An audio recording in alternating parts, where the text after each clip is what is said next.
Okay, welcome. نرحب بالمدير الفني للمنتخب الفرنسي ديدييه ديشامب. الصوت اليوم للأسف ليس بالممتاز، نسمع الكثير من الصدى، لربما يكون هناك من يعاوننا في التغلب على ذلك، سنكون شاكرين.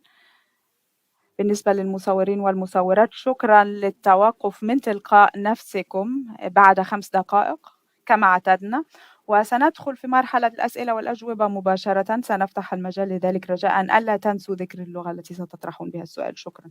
هنا بالخلف. نعم. صباح الخير ديدييه، لاسون دو لوك من ليكيب. إلى حد الآن لم يتمكن أي منتخب من أن يسجل هدفا في شباك المغرب، بغض النظر عن الهدف الذاتي الذي دخلوه في شباكهم.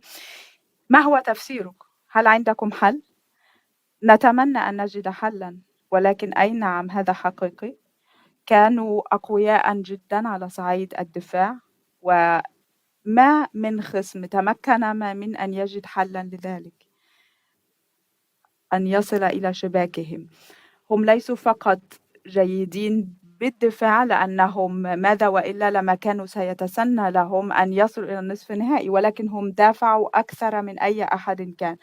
أحسن دفاع، أفضل دفاع على صعيد هذا المونديال، التنظيم على صعيد الفريق وعلى أرضية، وعندهم مهاجمين جيدين جدا على الجناحين، فبالتالي يلعبون بفعالية كبيرة.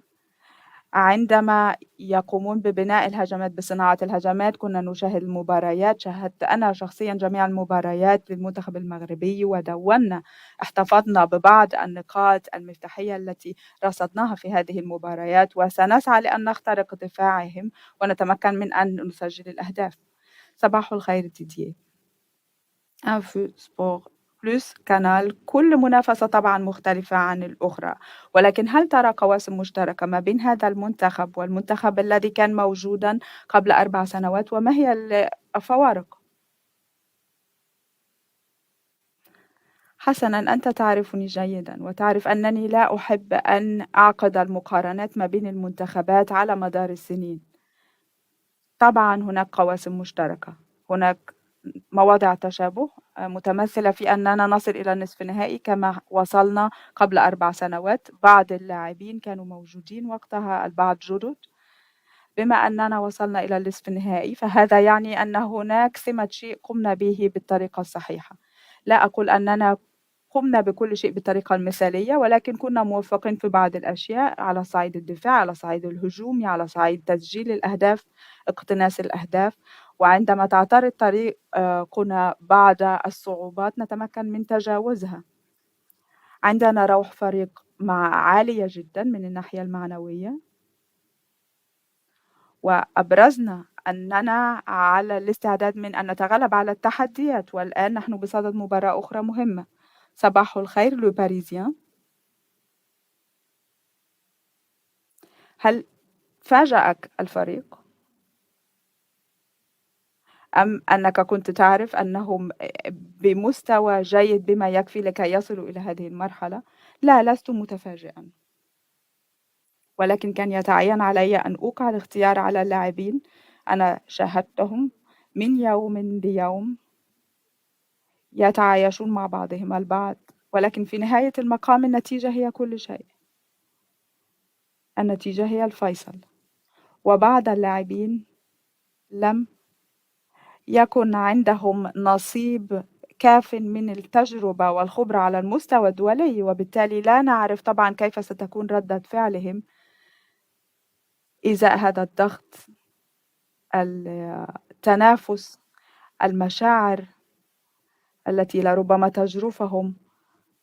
ولكن عندنا لاعبين متمرسين طبعا، خبراء في زوايا مختلفة، ويطفون بروح معنوية عالية على المنتخب ككل، وإنه من دواعي شرفي أن أتواجد مع هذا المنتخب في كل يوم على حدة.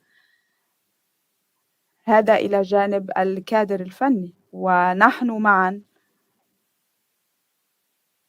قوة موحدة، صف موحد، نحن معا من يجلب النتيجة الإيجابية على أرضية الملعب. صباح الخير فيغارو.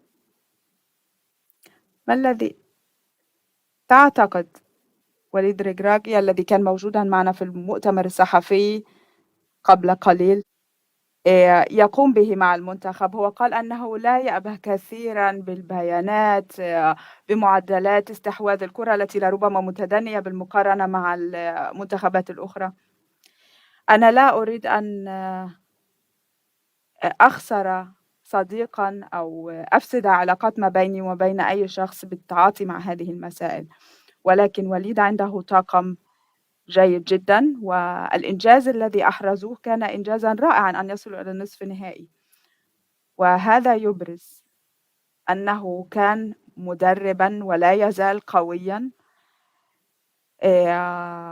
موفقًا في اختياراته، في قراراته.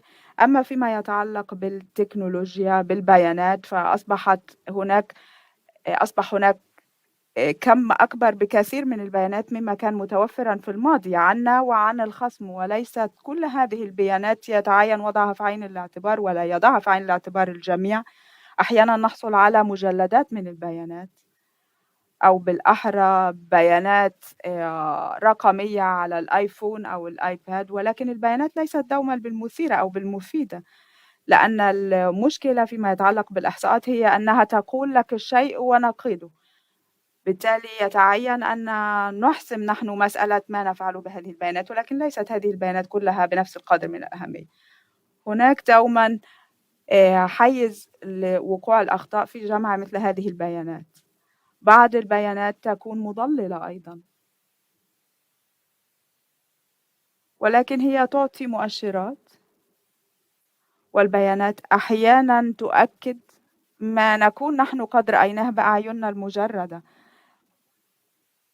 صباح الخير، جيرمي تالبو FP، أنا إلى جانبك. فرنسا عندها خبرات واسعة جدًا، تجارب واسعة الحدود على صعيد المنافسات الكبرى. المغرب عندها دعم كبير جدًا، تتلقى دعمًا كبيرًا من الجماهير، كيف تعد اللاعبين لذلك؟ أما هل هذا يعني لا يحدث أي فارق. المغرب وصلت للنصف النهائي، أنا لا أريد أن أستخدم مصطلحات كما كون الجماهير عدوانية أو شرسة أو أيًا كان، طبعًا الجماهير صوتها عالٍ، هذا شيء يمكنني أن أقوله، رصدته أنا، رصده الكادر الفني، تحدثنا مع اللاعبين عن هذه الأمور، ولكن وضعناها في السياق، ولكن هي لن تؤثر على تسجيل الأهداف ولن تدفع بالمنتخب المغربي نحو تسجيل عدد أكبر من الأهداف، هي مسألة يتعين وضعها في عين الاعتبار ليس إلا. وبالتالي طبعًا الأصوات والأضواء ستكون عالية، الضوضاء ستكون عالية غدًا، وعندما نُعِد أنفسنا للمباريات، نُعِد أنفسنا للجو العام، للمناخ العام للمباراة، ونحن نعرف ما الذي نترقبه. أنطوان غريزمان. سؤال من TV2 دنمارك. جوزمان حتى الآن لعب مباريات ممتازة، ما هو سر أنك استطعت أن تخرج أفضل شيء في هذا اللعب؟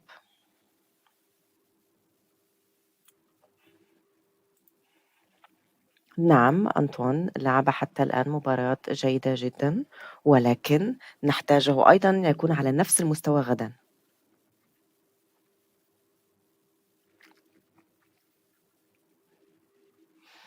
هو لاعب يستطيع أن يغير الكثير بداخل الفريق، لأنه من الناحية التكتيكية موهوب جدا، وهو يعمل بعمل دؤوب، وكما قلت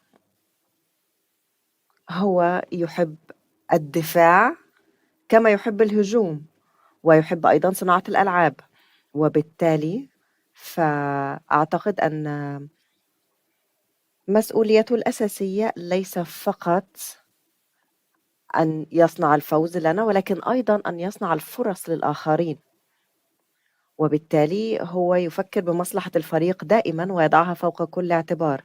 كما قلت هو يعمل بلا كلل ولا ملل، وهو هو كان لاعبًا من نخبة اللاعبين ربما لمدة 10 أيام، بالطبع أيضًا 10 أعوام عفوًا، وكما كل اللاعبين كانت هناك فترات صعبة، ولكن هو رجع منها مرةً أخرى، وهو حاليًا في أفضل لياقة. سؤال من MPA TV: ستواجهون فريقًا لديهم فلسفة تكتيكية قريبة منكم. حسنًا، ربما. فريق لديه تحويلات في مسار اللعب سريعة، يهاجم. إذًا نحن الاثنين سندافع وسنترك الكرة بلا منازع في منتصف الملعب. السؤال: ما هي الرسالة التي تعطيها للسياسيين الذين يحاولون ربما الاستفادة أو سوء استغلال أهمية هذه المباراة؟ أنا أركز على كرة القدم.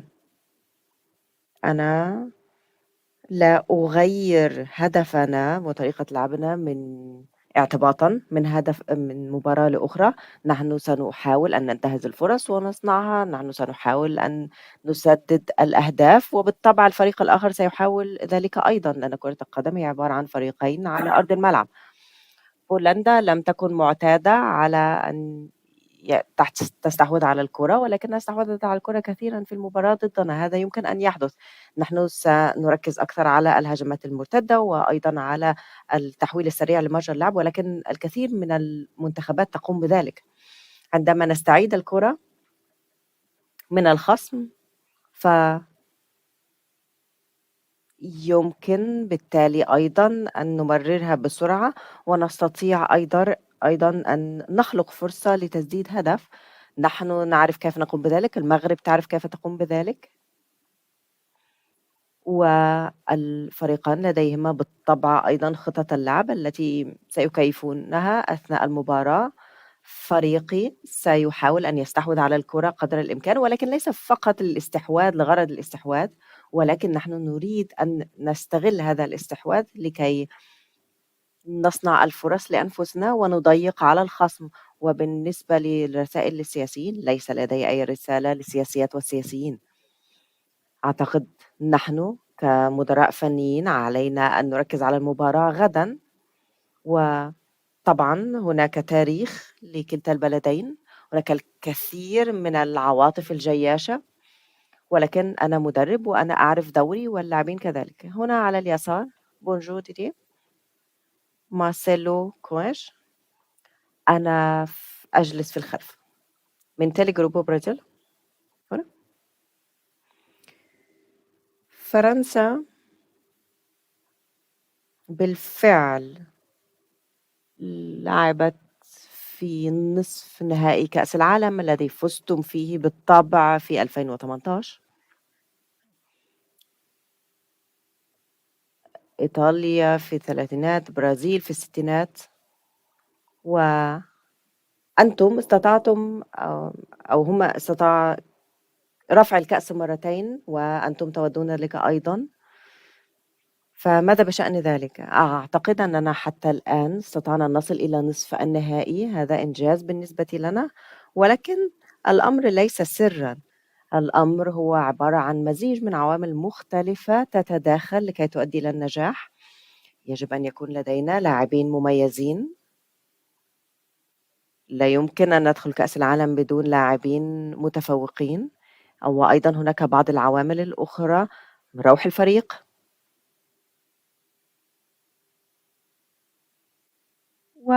والمباريات تُكسب في هذا الإطار بتفاصيل صغيرة، أحيانًا ربما دفعة صغيرة من الحظ، ونحن بالطبع نحاول أن نأخذ بكل الأسباب ونحاول أن نفوز. وبالتالي عندما نتحدث عن إيطاليا والبرازيل كان هذا منذ سنوات وسنوات، كانت لهم فلسفتهم في اللعب، نحن لدينا فلسفتنا. ونحن فُزنا بكأس العالم بطريقتنا نحن في اللعب منذ 4 سنوات، ولكن نحن نستطيع أن نفوز أيضًا بطريقة جديدة، وربما سنلعب بنفس الطريقة، ربما سنلعب بطريقة أخرى. علينا أن نتكيّف دائمًا، هذا شيء تعلمته في مسيرتي نتكيف بسبب اللاعبين على الأرض، نتكيف بسبب الخصم. بالطبع أيضًا الجهاز الفني يحاول أن يستغل طاقات ومواهب الفريق لأقصى درجة. أهلًا ديدييه. نيكولا غادين من فرنسا.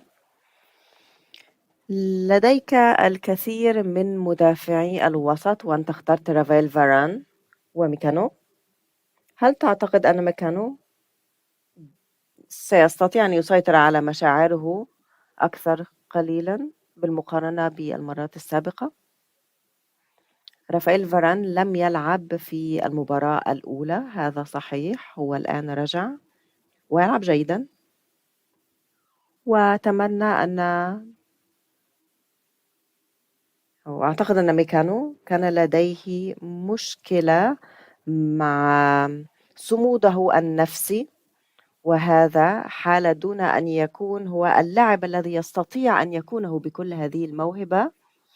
أعتقد في المباراة ضد بايرن ميونخ استطاع بالفعل أن يرينا معدنه الحقيقي. أعتقد أنه تخطى هذه الصعوبات والتوترات النفسية.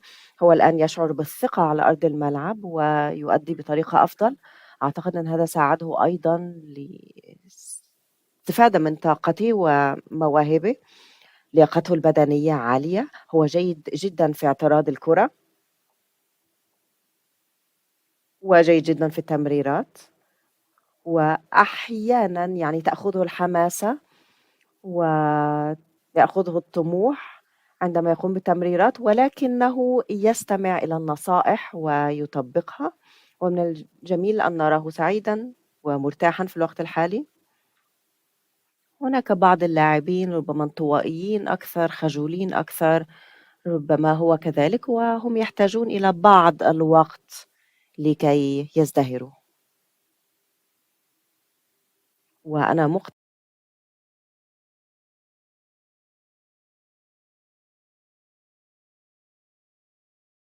أن الآخرين أن يمكنهم أن يؤدوا بقوة ولديهم دور ليؤدوه. نعم، هو مر بأوقات عصيبة، ولكنه الآن يثبت لنا معدنه مرة أخرى تلو الأخرى. في الساعة 6 ستكون هناك جلسة تدريبية رسمية اليوم، وهي